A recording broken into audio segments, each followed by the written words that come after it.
Greetings to all. इस video में हम डिस्कस करेंगे nature of state according to Marxist view point. तो जो मार्क्सिस्ट व्यू पॉइंट है वो स्पेशल इंपॉर्टेंस देते हैं nature of the state topic को।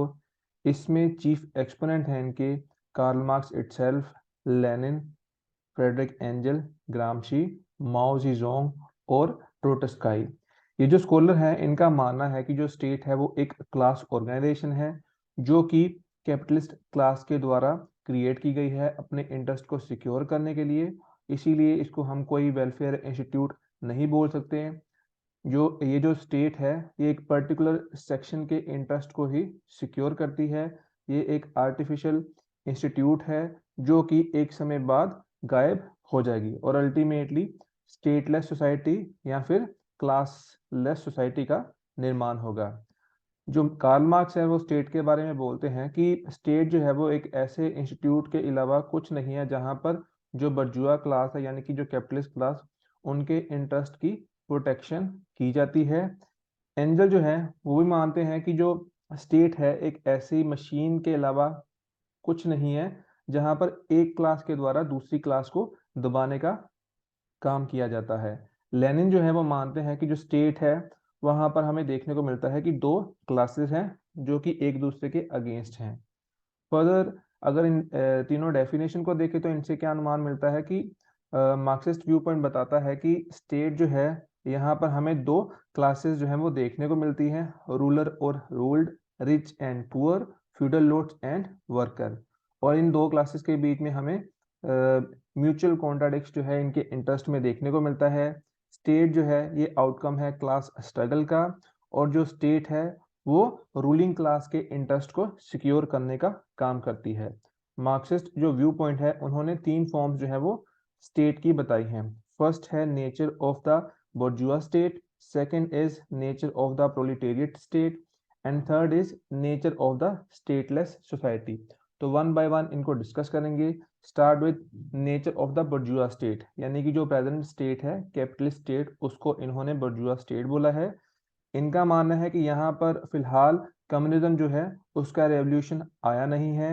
इनकी जो कैरेक्टरिस्टिक हैं सबसे पहले वो बोलते हैं कि ये एक क्लास कैरेक्टर है स्टेट का, यानी कि स्टेट जो है यहाँ पर हमें क्लास ऑर्गेनाइजेशन जो है वो देखने को मिलती हैं।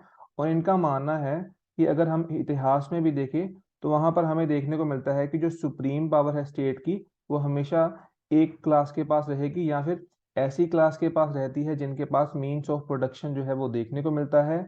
और कैपिटलिस्ट सोसाइटी में हमें क्या देखने को मिलता है कि जो सोसाइटी है वहां पर डिवीजन हुई पड़ी है लोगों के बीच में, एक अमीर वर्ग है एक गरीब वर्ग है, हैव्स एंड हैव नॉट्स।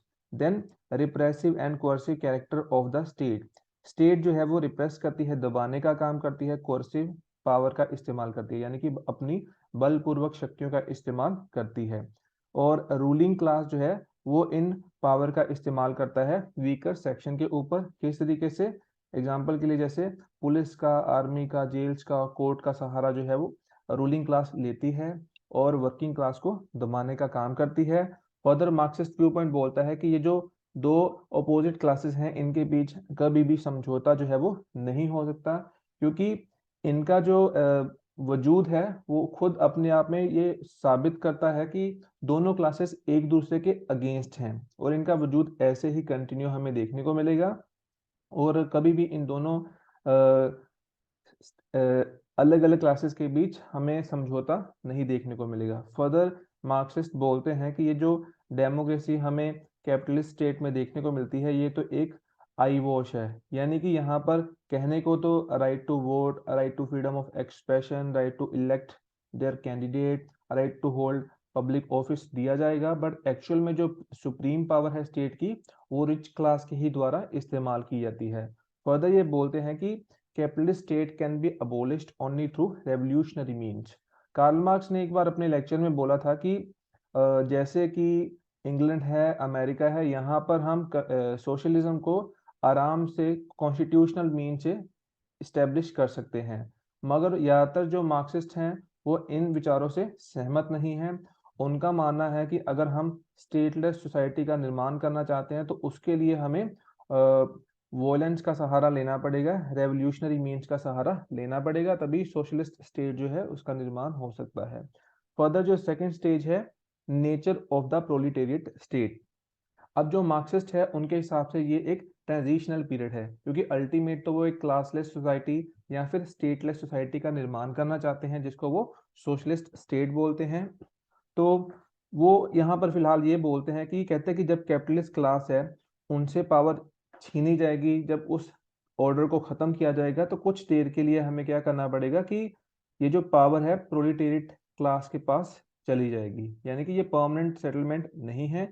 इसको वो नाम देते हैं dictatorship of the proletariat. Proletariat मतलब मजदूर वर्ग, आम वर्ग।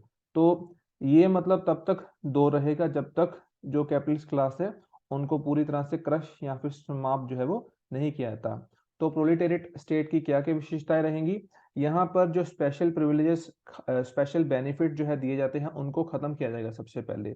जैसे कि जो स्टेट ऑफिशियल्स होते हैं, अदर डिग्नेटरीज जो होते हैं, उनके स्पेशल प्रिविलेजेस को खत्म किया जाएगा। देश के जो जजेस हैं, अदर स्टेट ऑफिशियल्स हैं, उनकी अपॉइंटमेंट जो है वो लोगों के द्वारा होगी। अगर वो अपनी ड्यूटीज को अच्छे से परफॉर्म नहीं करेंगे तो उनको डिसमिस भी किया जाएगा। देन सभी की जो सैलरी है वो एक जैसी होगी, जैसे देश के ऑर्डिनरी वर्कर्स की होगी। सभी लोग जो है वो सोशलिज्म में विश्वास रखेंगे और ऐसे लोगों को ही पुलिस में, आर्मी में, अदर एडमिनिस्ट्रेटिव पोस्ट में रिक्रूट किया जाएगा जो सोशलिस्टिक ऑर्डर को कंसोलिडेट करने का काम करेंगे, जो कैपिटलिस्ट ऑर्डर को खत्म करने का काम करेंगे। फर्दर ये एक लेजिस्लेचर एस्टेब्लिश करेंगे कानून बनाने के लिए, जिसमें मुख्य तौर पर वर्कर, पीजेंट्स और सोल्जर जो हैं उनको नियुक्त किया जाएगा। और ये जो लेजिस्लेचर होगी दोनों स्तर पे, प्रोविंशियल और डिस्ट्रिक्ट लेवल पर देखने को मिलेगी। फर्दर ये बोलते हैं कि जो प्रोलिटेरिएट क्लास स्टेट होगी वहां पर फ्रीडम ऑफ स्पीच या फिर गवर्नमेंट को क्रिटिसाइज करने का अधिकार जो है वो नहीं दिया जाएगा। अगर कोई ऐसा करता है, गवर्नमेंट को क्रिटिसाइज करेगा, तो उनको रूथलेसली बुरी तरह से क्रश कर दिया जाएगा। देन फर्दर बोलते हैं कि वॉयलेंस का सहारा या फिर सप्रेशन दबाने का काम जो है वो हमारी स्टेट में किया जाएगा। अब ये यहाँ पर ये बोलते हैं कि जो हमारा वॉयलेंस होगा या फिर सप्रेशन होगा वो थोड़ा सा अलग किस्म का होगा। कहने का मतलब इनका ये है कि हमारा जो दबाने का काम होगा वहां पर हम कैपिटलिस्ट क्लास जो है उसको दबाने का काम करेंगे, जो कैपिटलिस्टिक ऑर्डर को प्रमोट करेंगे उनको हम दबाने का काम करेंगे, या फिर जो एनिमीज होंगे सोशलिज्म के उनको दबाने का काम करेंगे, उनके अगेंस्ट हम सप्रेशन का सहारा लेंगे। फर्दर इनकी जो इकोनॉमिक्स पॉलिसीज हैं वहां पर इलेक्ट्रिसिटी हो गया, रेलवे हो गया, इंडस्ट्री हो गई, ये डायरेक्टली प्रोलिटेरिएट स्टेट के अंडर आ जाएगी। जो बैंक्स हैं उनका राष्ट्रीयकरण हो जाएगा और देश का बड़ा व्यापार या दूसरे देशों के साथ जो व्यापार है वो भी स्टेट के अंडर आ जाएगा। बड़े बड़े जो फार्म हाउस हैं वो भी स्टेट के अंडर आ जाएंगे।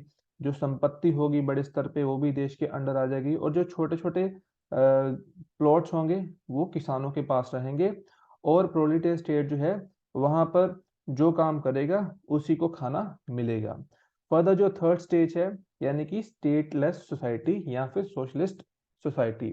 तो एंजल जो है वो बोलते हैं, कहते हैं कि जो डिक्टेटरशिप है प्रोलिटेरिएट की, ये तो एक ट्रांजिशनल पीरियड था, यानी कि जो दूसरी स्टेज। तो अल्टीमेटली तो इन्होंने स्टेटलेस सोसाइटी का ही निर्माण करना है। कहते हैं कि जब कंप्लीशन हो जाएगा डिस्ट्रक्शन ऑफ कैपिटलिज्म का, उसके बाद क्या होगा, क्लासेस जो हैं वो खत्म हो जाएंगी। क्योंकि सोसाइटी में जब दो क्लासेस आती हैं, कैपिटलिस्ट एंड वर्किंग क्लास, तभी जो कैपिटलिस्ट क्लास है अपने इंटरेस्ट को सिक्योर करने के लिए एक इंस्टीट्यूट, स्टेट नामक इंस्टीट्यूट का निर्माण करती है। अब क्योंकि इन्होंने कैपिटलिस्ट क्लास को खत्म कर दिया है तो ऑटोमेटिकली स्टेट की जो जरूरत है वो भी खत्म हो जाएगी। तो ये यहाँ पर बोलते हैं कि अब लोगों को, क्योंकि कैपिटलिस्ट क्लास ही खत्म हो गई है, तो देश की भी जो जरूरत है वो अब लोगों को महसूस नहीं होगी।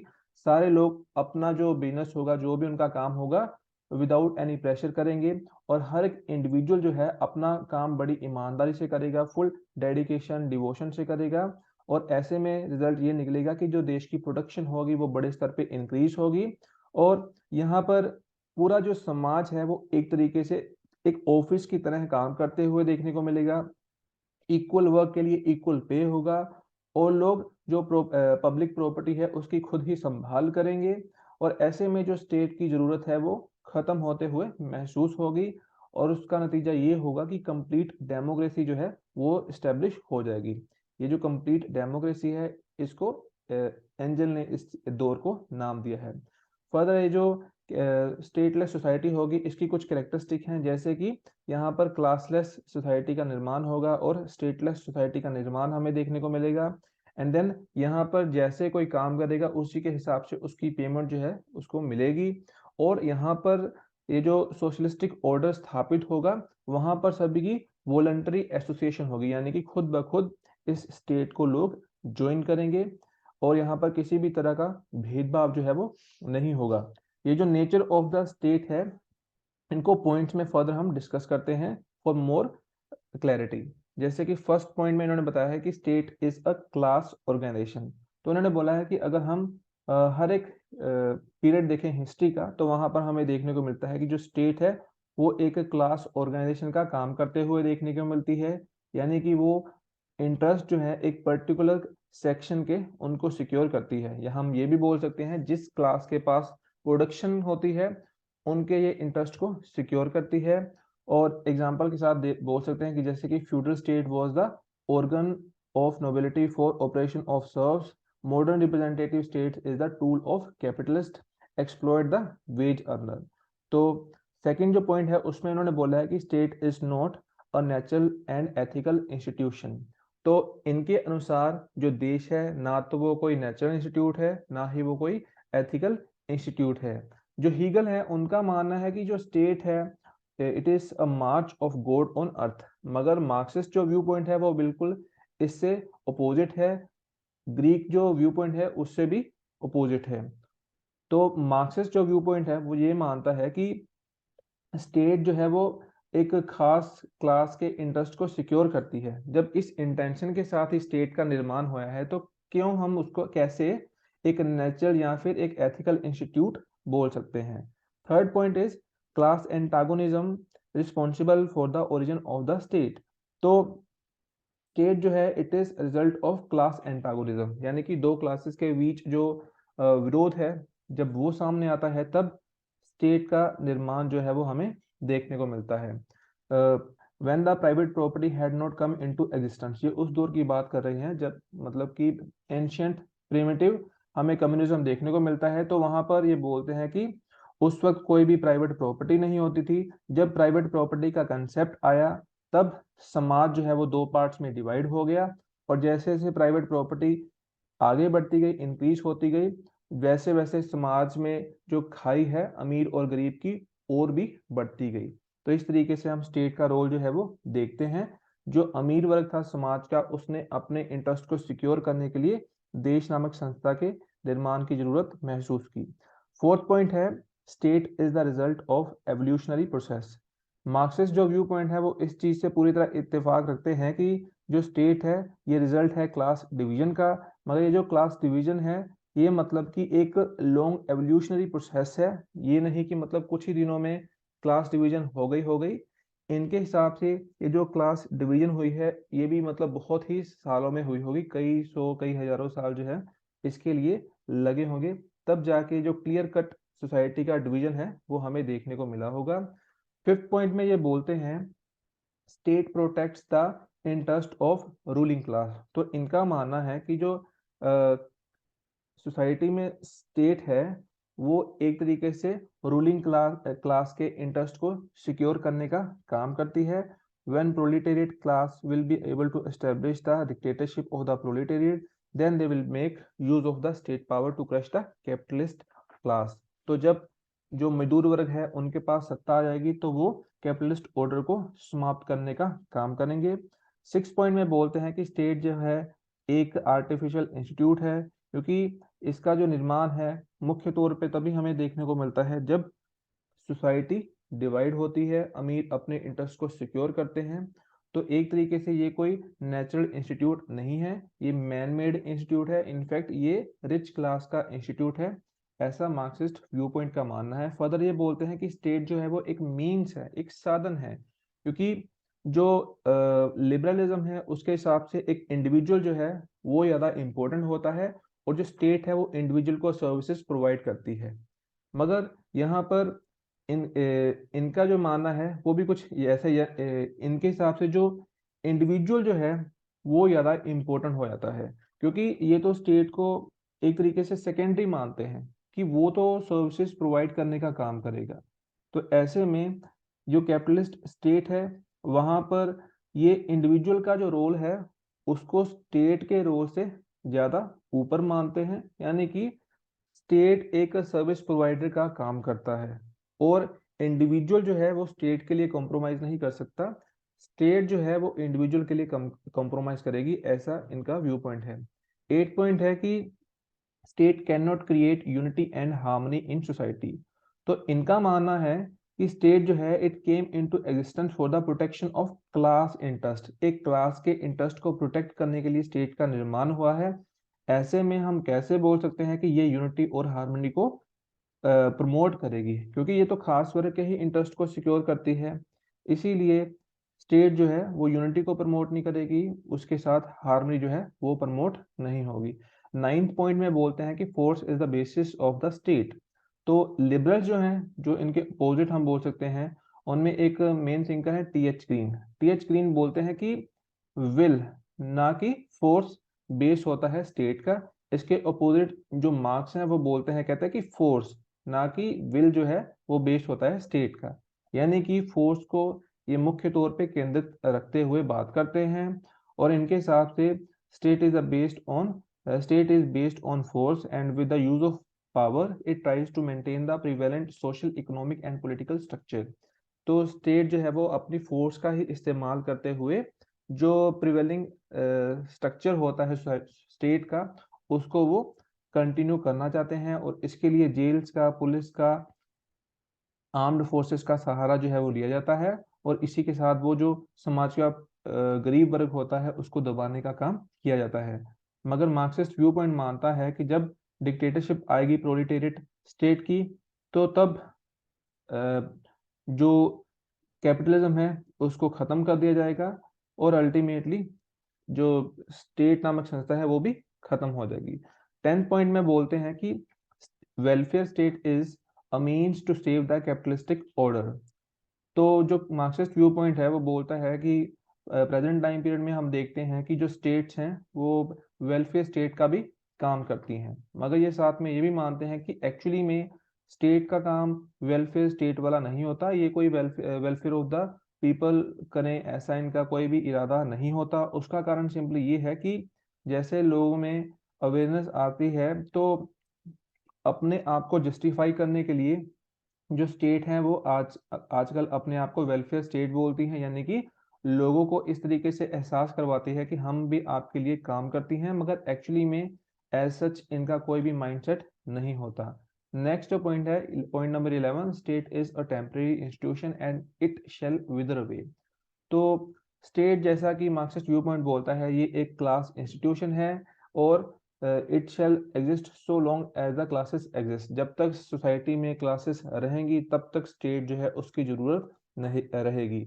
मगर समय के साथ साथ क्या होगा कि जो सोसाइटी में स्टेट है वो मतलब खत्म हो जाएगी, जब कैपिटलिस्टिक ऑर्डर जो है वही खत्म हो जाएगा सर्वहारा के द्वारा, गरीब वर्ग के द्वारा जब क्रश कर दिया जाएगा अमीरों को, तो उसके बाद लोग मतलब इक्वलिटी जो है उसको प्रमोट करेंगे, सारे अपने काम में बिजी हो जाएंगे, किसी भी तरह का भेदभाव नहीं होगा। तो अल्टीमेटली वहां पर क्लासलेस और स्टेटलेस सोसाइटी का निर्माण होगा, और इसको कंप्लीट डेमोक्रेसी एंजल्स ने बोला है। और ये जो ऑर्डर होगा यहाँ पर सभी की जरूरतें जो है उसका ध्यान रखा जाएगा। कहने का मतलब अल्टीमेटली स्टेट को गायब होना है, it will wither away one day according to Marxist view point. Finally हम ये बोल सकते हैं कि इस व्यू पॉइंट का बहुत क्रिटिसिज्म भी जो है वो हुआ है, कि जैसा इन्होंने बोला है कि स्टेट जो है वो एक प्रोडक्ट है क्लास डिवीजन का, मगर ऐसा कुछ हमें कंप्लीटली अगर इस व्यू पॉइंट को माने तो ठीक नहीं देखने को मिलता। जैसा इन्होंने बोला कि स्टेट जो है वो एक क्लास के इंटरेस्ट को प्रमोट करती है, तो ये भी गलत हमें लगता है, क्योंकि स्टेट तो सारे वर्गों के लिए काम करते हुए देखने को मिलेगी, एक्सेप्शंस ऑफ कोर्स देखने को मिलते हैं। जैसा इन्होंने बोला कि एक स्टेट एक आर्टिफिशियल इंस्टीट्यूट है, तो एवोल्यूशनरी थ्योरी के अगेंस्ट बिल्कुल इनका व्यू पॉइंट जाता है। देन इन्होंने बोला कि स्टेटलेस सोसाइटी इज नॉट जैसे इन्होंने बोला कि स्टेटलेस सोसाइटी जो है उसका निर्माण होगा, मगर वैसा भी कभी होगा ऐसा हमें महसूस नहीं होता, क्योंकि जहां पर अभी तक फिलहाल जो इनके विचारधारा वाले देश देखने को मिलते हैं, जैसे कि चाइना हो गया, रशिया हो गया, क्यूबा हो गया, वहां पर उल्टा ये देखने को मिलता है कि स्टेट का जो कंट्रोल है वो देश के लोगों के ऊपर और इंक्रीज हुआ है फर्दर। इन्होंने इन्होंने एक बोला था कि जैसे स्टेट है कि वो मतलब सिर्फ लोगों का एक्सप्लोटेशन करता है, मगर ये भी नहीं है। आज के टाइम में अगर देखो तो बहुत सारे वेलफेयर, जो पब्लिक वेलफेयर के काम होते हैं वो स्टेट के ही द्वारा किए जाते हैं, तो वहां पर भी इनका विचार ठीक नहीं देखने को मिलता। जैसा इन्होंने बोला था कि फोर्स का इस्तेमाल किया जाता है और उसको बेस बना के ही देश का निर्माण हुआ है, तो वो भी कहीं ना कहीं डाउटफुल सा इनका व्यू पॉइंट लगता है, और अल्टीमेटली देश गायब हो जाएंगे। ये भी जो विचार है काफी स्टेन से अपने आप में देखने को मिलते हैं।